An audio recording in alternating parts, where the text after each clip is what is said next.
متابعيني الاعزاء، ازيكم؟ عاملين ايه؟ يا رب تكونوا بخير. النهارده بقى هعمل معاكم فيديو حلو قوي وسهل جدا ومش هياخد مننا وقت. زي ما احنا شايفين الحاجات الكتير دي هنخليها بقدرة قادر حاجة واحدة.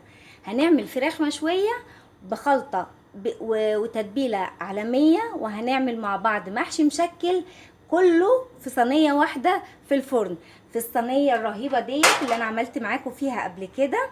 المندي دي صينية الشوي اللي عارفها، بالنسبة للناس اللي عارفينها طبعا. اللي مش عارفها دي بتبقى صينية ومعاها الشبكة بتاعتها، بنحط فيها الفراخ وممكن بنعمل فيها المندي، بنحط الرز تحت. او النهاردة بقى بدل المندي هنعمل فيها المحشي. هنعمل ايه؟ اول حاجة هنسمي بالله ونصلي على الرسول عليه افضل الصلاة والسلام، ونقول معانا هنا فراخ. طبعا الكمية اللي احنا عايزينها هنركن دي على جنب دلوقتي. وخلطة المحشي جاهزة معانا اهيت خلاص، وادي البتنجان اهو متقور وكل حاجة جاهزة.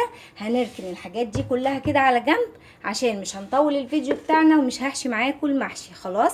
اول حاجة هجيب الفراخ بتاعتي اهي، اي بقى كمية احنا عايزينها، اي حاجة صدور وراك اي حاجة، وهنقطعها تقطيعة حلوة جدا خلاص. وهنشوف هنعمل فيها ايه خلاص. اول حاجة اجيب بقى كده عندي سكينة حامية، واجيب ادي الصدر بتاعي اهوت. بصوا هقطعه ازاي، هفتحه كده خلاص من الجزء اللي هو دوت اللي بيبقى مفتوح كده.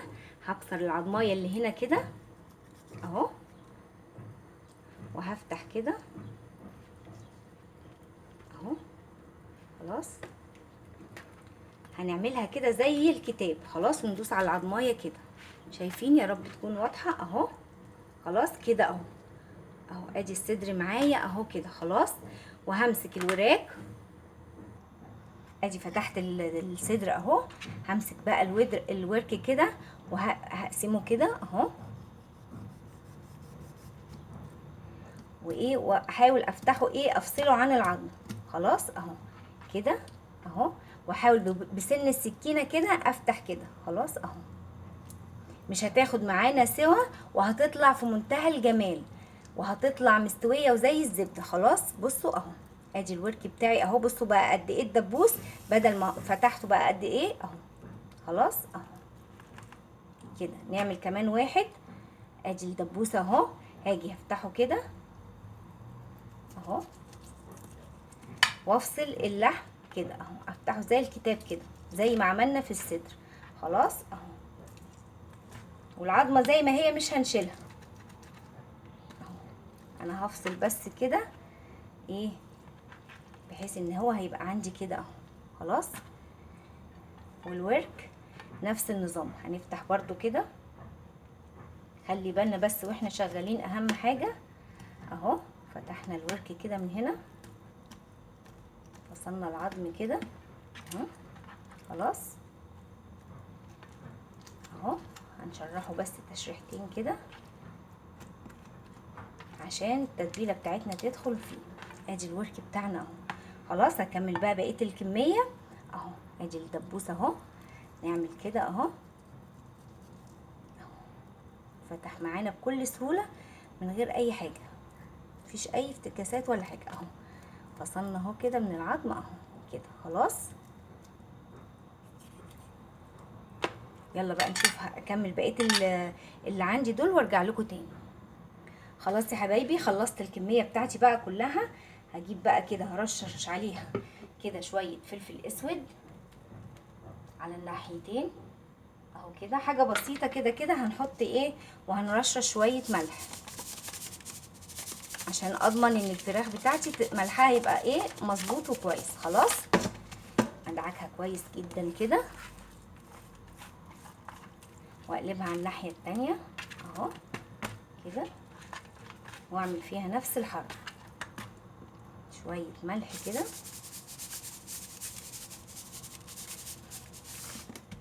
نقطه فلفل اسود بس، ملح وفلفل بس، حاجه بسيطه كده خلاص. هعمل ايه بقى؟ انا عندي هنا الخلطه بتاعتي. الخلطه بتاعتي عباره عن ايه؟ بصل مقطعه طرنشات اهو، وفلفل رومي، طماطم، جزرايه مبشوره، قرن فلفل حامي اللي مش عايز الحامي يستغنى عنه، فصين توم صغيرين اهم خلاص. اجيب بقى كده عندي حاجه واسعه، طبق واسع، وانزل بكل المقادير بتاعتي دي كده اهو. اركن الفراخ كده، انزل بقى كده اهو.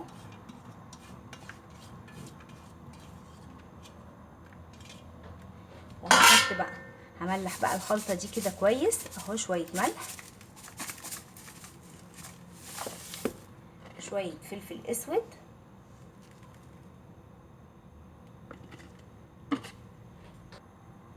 وشويه كده من البابريكا خلاص، وشويه قرفه. طبعا البهارات زي ما انتوا عايزين، اللي عايز يزود حاجه يزود، اللي عايز يشيل حاجه من الحاجات اللي انا قلت عليها دي يشيلها. كمان شويه من السبع بهارات، وعندي معلقه عسل نحل. اللي ما عندوش عسل نحل معلقه صغيره اهي عسل نحل، اللي ما عندوش عسل نحل يحط معلقه سكر خلاص. وشويه كده من شويه كاتشب، دي الكاتشب اللي انا كنت عاملاها معاكم قبل كده اهي، كنا عاملينها واحنا بنفرز الطماطم. وشويه زيت خلاص، عشان الزيت دوت مع الكاتشب هيحمر لي الفراخ بتاعتي كويس جدا. وانزل بقى عليهم كده، ادعكم حلو قوي كده بسم الله اهو. افركهم كويس قوي كده، ادخل كل التتبيله والبهارات كده مع البصل والفلفل والطماطم بتاعتي اهو خلاص. واجيب بقى ريحتها تحفه بجد والله يا جماعه، ريحتها تحفه. اجيب بقى الفراخ بتاعتي انزل بيها كده فيها خلاص اهو. احاول ان انا اعملها كده، ادخل كل التتبيله فيها اهو خلاص. واسيبها بقى منقوعه في التتبيله دي كده لحد محشي المحشي وايه، وارجع لكم ونشوف هنعمل ايه في المحشي والفراخ بتاعتنا ازاي هنحطهم في الفرن خلاص اهو. هسيبها كده اهو على ما اخلص المحشي بتاعي وهرجع لكم تاني. بصوا يا حبايب قلبي، انا كده خلصت حشيت المحشي بتاعي اهوت، وحضرت الصينيه بتاعتي اللي هحط فيها.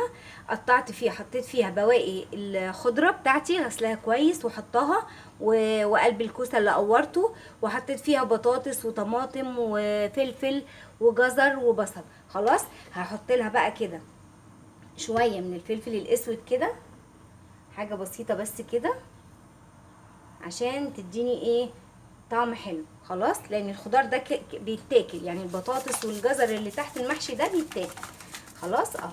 وفي نفس الوقت عشان المحشي بتاعي ما يلزقش، ملحته كويس اهو الخضار اللي تحت خلاص. ابدا بقى ارص المحشي بتاعي. هرص الكوسه بتاعتي كده على جنب اهو، ونقدر نعمل كرومب ونقدر نعمل ورق عنب خلاص. هدخلهم في بعض كده اهو اهو خلاص. والبتنجان زي انا ما حبيتش اطول عليكم وانا بحشي، انتوا عارفين طريقتي عملته معاكم قبل كده على القناه.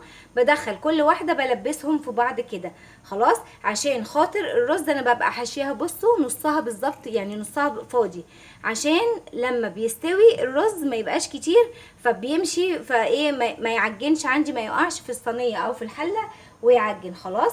كل اتنين بلبسهم لبعض كده وبرصهم في الحله بتاعتي خلاص اهو. هكمل بقى بقيه رصاها كده وارجع لكم. بصوا يا حبايب قلبي، كده رصيت الصينيه بتاعتي اهو خلاص. وينفع نحط ايه صفين فوق بعض، ما عندناش اي مشكله خلاص. عندي بقى الشوربه بتاعتي، بس الشوربه لازم تكون مغليه خلاص. هنزل بقى كده وراعي ان انا الفراخ بتاعتي هتنزل الميه اللي فيها والصوص اللي فيها والشوربه خلاص، فما كترش الميه، يعني هعمل بس كده إيه نص الصينيه كده، مش هغرقه بقى شوربه لا خلاص. عاملاها كده، هسقي كده اهو خلاص. كده سقيت الشوربه بتاعتي اهو. هجيب بقى الشبكه واحطها كده اهو بسم الله. احاول ايه اعمل لها فراغ كده اهو خلاص كده اهو. واحط بقى الفراخ بتاعتي، ارص بقى اجيب الفراخ بتاعتي كده ارصها بالتتبيله بتاعتها خلاص اهي. افتحها برده كده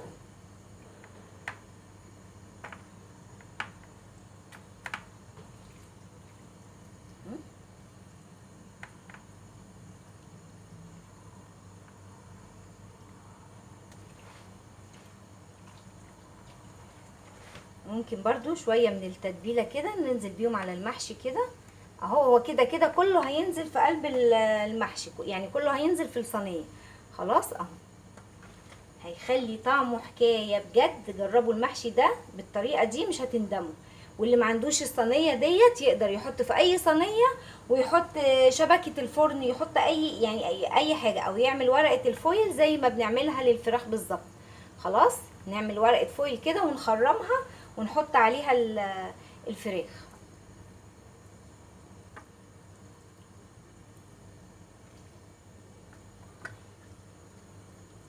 تستوي وتبقى زي العسل.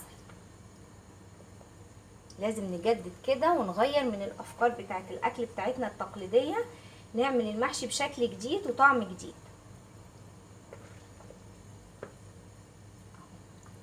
خلاص كده اهو، وانزل بقى بقيه الخلطه بتاعتي كده على الوش اهو.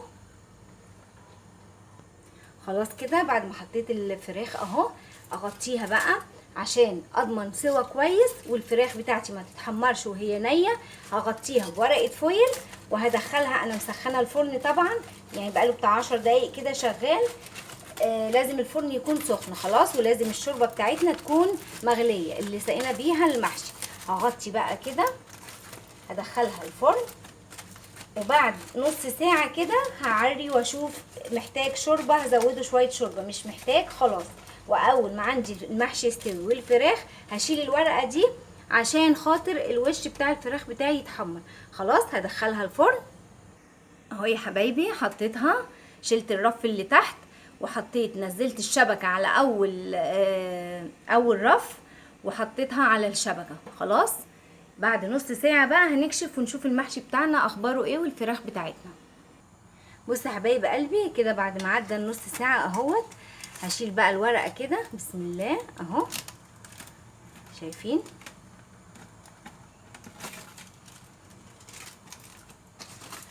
كده المحشي بتاعي شكله استوى؟ انا لسه مشفتوش بس شكله استوى خلاص اهو. شيل بقى كده